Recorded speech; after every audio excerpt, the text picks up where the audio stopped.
ANMR ನ್ಯೂಸ್ಗೆ ಸ್ವಾಗತ. Bike ಮೇಲೆ ಬಿದ್ದ ಕಂಟೇನರ್, ಮೃತಪಟ್ಟ ಗಾಯಾಳು ಮಹಿಳೆ. ಚಿಕ್ಕಬಳ್ಳಾಪುರ ತಾಲೂಕಿನ ಲಿಂಗಶೆಟ್ಟಪುರ ಹಳ್ಳಿ ಗೇಟ್ ಬಳಿ ಶನಿವಾರ ಸಂಭವಿಸಿದ ರಸ್ತೆ ಅಪಘಾತದಲ್ಲಿ ತಂದೆ ಮತ್ತು ಮಗಳು ಸ್ಥಳದಲ್ಲೇ ಸಾವನ್ನಪ್ಪಿದ್ದು, ಗಾಯಗೊಂಡಿರುವ ತಾಯಿ ಸಹ ಮೃತಪಟ್ಟಿದ್ದು, ಮೃತರ ಸಂಖ್ಯೆ 3ಕ್ಕೆ ಏರಿದೆ. ಬೆಂಗಳೂರು ಹೈದರಾಬಾದ್ ಹೆದ್ದಾರಿಯಲ್ಲಿ ಕಂಟೇನರ್ ಬೈಕ್ ಮೇಲೆ ಬಿದ್ದ ಪರಿಣಾಮ ಕಂಟೇನರ್ ಸಿಲುಕಿ ಮೃತಪಟ್ಟವರನ್ನು ತಾಲೂಕಿನ ಬಂಡಳ್ಳಿ ನಿವಾಸಿಗಳಾದ 40 ವರ್ಷದ ವೆಂಕಟೇಶ್, ಮಗಳು 4 ವರ್ಷದ ದೀಕ್ಷಾ ಮತ್ತು ವೆಂಕಟೇಶ್ ರವರ ಪತ್ನಿ 35 ವರ್ಷದ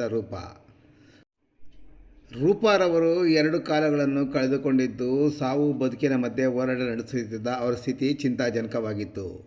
ಹೆಚ್ಚಿನ ಚಿಕಿತ್ಸೆಗಾಗಿ ಬೆಂಗಳೂರಿಗೆ ರವಾನಿಸಲಾಗಿತ್ತು. ಅಲ್ಲಿ ಚಿಕಿತ್ಸೆ ಫಲಕಾರಿಯಾಗದೆ ಮೃತಪಟ್ಟಿದ್ದು, ಸದರಿ ಅಪಘಾತದಲ್ಲಿ ಗಾಯಗೊಂಡಿದ್ದವರ ಸಂಖ್ಯೆ 3 ಮಂದಿ ಮೃತಪಟ್ಟಂತಾಗಿದೆ.